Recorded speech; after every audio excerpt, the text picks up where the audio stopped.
आज आपण इयत्ता 7वी भाग 3 बालभारती मराठी माध्यम प्रकरण 12वे सलाम नमस्ते. लेखिका आहेत सुधा मूर्ती. शेख मेहमदचं एक छोटंसं दुकान होतं. तो वह्यांची किरकोळीनं विक्री करायचा. दरवर्षी जून महिन्यात मी त्याच्याकडनं मोठ्या संख्येनं वह्या घेत असे. आम्ही त्या झोपडपट्टीतील शाळकरी मुलांमध्ये वाटत असू. त्यांचं दुकान आमच्या ऑफिसच्या जवळच होतं. दुकानाची जागा भाड्याची होती. शेख महमद फार संकोची स्वभावाचा होता. तो वह्या आणून आमच्याकडे पोहोचवायचा. आमचा चेक तयार झाला की आम्ही त्याला तसं कळवायचो.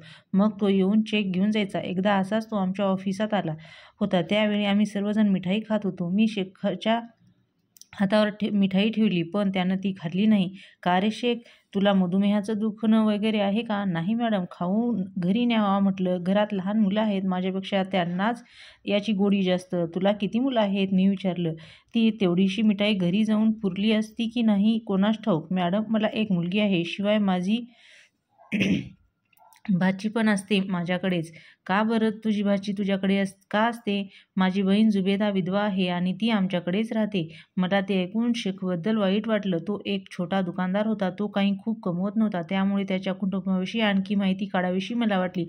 जुबेदा काय करते? ती उत्तम शिवणकाम करते आणि ती आणि माझी बायको अशा दोघीजण मिळून घरी शिवणाचा व्यवसाय करतात. अल्लाची मेहरबानी आहे. आमचं छोटंसं भाड्याचं घर आहे. आम्ही समाधानी आहोत. त्यांचं ते उत्तर माझ्या हृदयाला स्पर्श करून गेलं. आजकालच्या जगात समाधान हा शब्द तसा दुर्मिळच झाला आहे. असंच काही महिने लोटले आणि एक दिवस शेखचा मला फोन आला. मॅडम, या खेपेला मला तुम्ही चेक ॲडव्हान्समध्ये देऊ शकाल का? का बरं शेख, काही खास कारण? होय मॅडम, जुबेदाला कॅन्सर झाला आहे. उद्या तिचं ऑपरेशन आहे.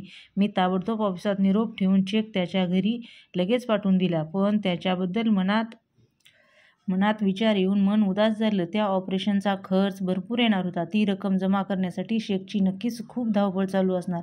पण तरीही त्यानं माझ्याकडे पैसे मागितले नव्हते. अनुभवानं मला बरंच काही शिकवले. आपल्या स्वतःच्या हिऱ्याच्या कुड्या पर्समध्ये लपवून गोरगरिबासाठी निधी गोळा करायला आलेल्या बायका मी पाहिल्या आहेत. आपल्या मुलाला शिष्यवृत्ती मिळावी म्हणून ती मुलं अनाथ असल्याचं सांगताना चांगल्या सधन कुटुंबातल्या आईवडिलांना मी पाहिलंय. कितीतरी माणसं फाउंडेशनकडून मदत पदरात पाडून घेण्यासाठी आपल्या आईला निराधार ठरवून मोकळी होतात. हेही मी पाहिले. जर एखाद्या व्यक्तीला मदत मिळाली नाही तर ती व्यक्ती आयुष्यातून उठेल असं आम्हाला ज्या कुणाबद्दल वाटेल त्यालाच फाउंडेशन मदत करेल असा माझा नेहमी आग्रह असतो. मी शेखला फोन केला. शेख, मला एक सांग, या ऑपरेशनच्या पैशांची काय व्यवस्था केली आहेस तू? मॅडम, मी जुबेदाचे आणि माझ्या बायकोचे सगळे दागिने विकले आहेत. शिवाय बँकेकडूनही थोडं कर्ज घेतलं आहे. शेख, तू आम्हाला का नाही मदतीसाठी विचारलंस? मॅडम, मला निदान एवढं तरी परवडतंय. पण आणखी कित्येक लोक आमच्याहूनही गरीब असतात. माझ्यापेक्षा त्यांना तुमच्या मदतीची जास्त गरज आहे. त्यांचं ते उत्तर ऐकून मन हेलावलं. जास्त काही न बोलता मी त्याला दुसऱ्या दिवशी हॉस्पिटलची सर्व कागदपत्र घेऊन येण्यास सांगितलं. मी त्याला पुढे काही बोलायची संधीच दिली नाही. दुसऱ्या दिवशी सकाळी कागदपत्र घेऊन तो ऑफिसात आला. मी त्याला थोडा वेळ थांबायला सांगितलं आणि सगळी कागदपत्र नीट तपासून पाहिली आणि नंतर त्याला 50,000चा चेक लिहून दिला. त्याच्या चेहऱ्यावर आश्चर्य होतं. मॅडम, तुमच्याकडून एवढे पैसे मिळतील असं मला वाटलंच नव्हतं. तुम्ही माझ्या संकटात आपला माणूस समजून मदतीला धावून आला आहात. हे असलं बोलणं मी सहसा फारसं मनावर घेत नाही. जेव्हा मी गरजूंना मदत करते तेव्हा ते मला असं काहीतरी म्हणतातच. पण एकदा त्यांची गरज भागली, संकटातून मुक्तता झाली की ते बोलण्याचे कष्ट घेत नाहीत. असेच काही दिवस लोटले. ऑपरेशन व्यवस्थित पार पडल्याचा निरोप शेखनं आमच्या ऑफिसात ठेवला होता. त्यानंतर बरेच दिवस त्याच्याकडून काहीच बातमी कळली नाही. आमचंही त्याच्याकडे काही काम निघालं नव्हतं. एक दिवस सकाळच्या वेळी मी ऑफिसात पाऊल टाकलं आणि रिसेप्शन काउंटरपाशी शेख थांबलेला आम्हाला दिसला.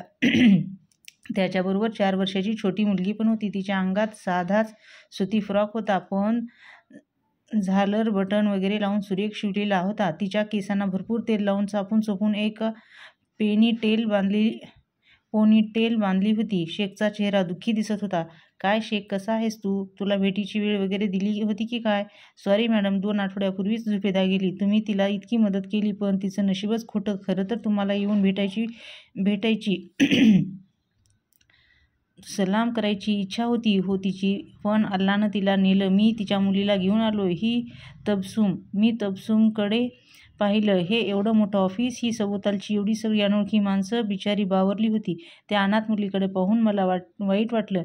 आपल्या नशिबात काय वाढून ठेवले याची तिला कल्पनाही नव्हती. तिच्या मामानं तिला सांगितलं, बेटी मॅडम को सलाम करो. त्याबरोबर त्या पोरीनं आपले विलेशे हात उचलून मला सलाम केला. माझ्या तोंडून शब्द फुटेना. शेखनं डाव्या हाताच्या बोटाने डोळे पुसले आणि खिशातून एक पाकिट काढलं. मॅडम, हे तुमच्यासाठी आहे. जुबेदाने पाठवले. मला यायला उशीर झाला, त्याबद्दल सॉरी.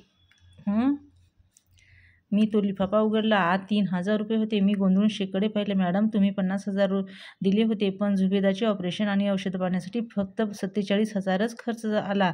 आपण आता यातून काही वाचत नाही. हे जेव्हा जुबेदाला समजलं तेव्हा ती म्हणाली, आपण उरलेले पैसे मॅडमना परत करू. निदान त्या दुसऱ्या कोणाच्या तरी उपयोगाला येतील. एखादा नशीबवान असेल, त्याचा जीव तरी वाचेल. आता हे पैसे माझ्यावर खर्च करून वाया घालवायला नको होता. पण माझ्या नकळत माझ्या डोळ्यातलं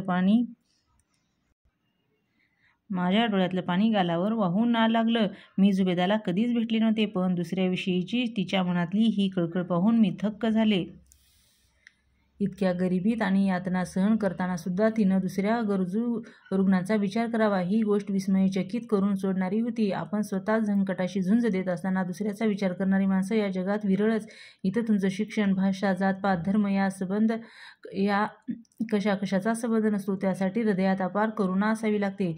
मी तो लिफाफा तसाच शेखला परत देऊन म्हणाले, हे पैसे तबसुमसाठी आहेत.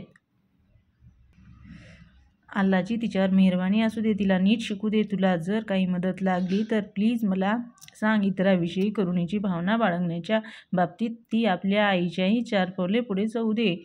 आपली ही जी भूमी आहे ना, ती श्रीमंत का आहे माहीत आहे. सोन्याच्या किंवा हिऱ्याच्या खाणी तिच्या पोटात आहेत म्हणून नव्हे, या जुबेदासारख्या लोकांमुळेच तिचं ऐश्वर्य वाढणार आहे. तबस्सुम नुसती तिथे बसली होती. तिला काहीच कळत नव्हते. माझे शब्द पचनी पडणं शेखलाही कठीण जात होतं.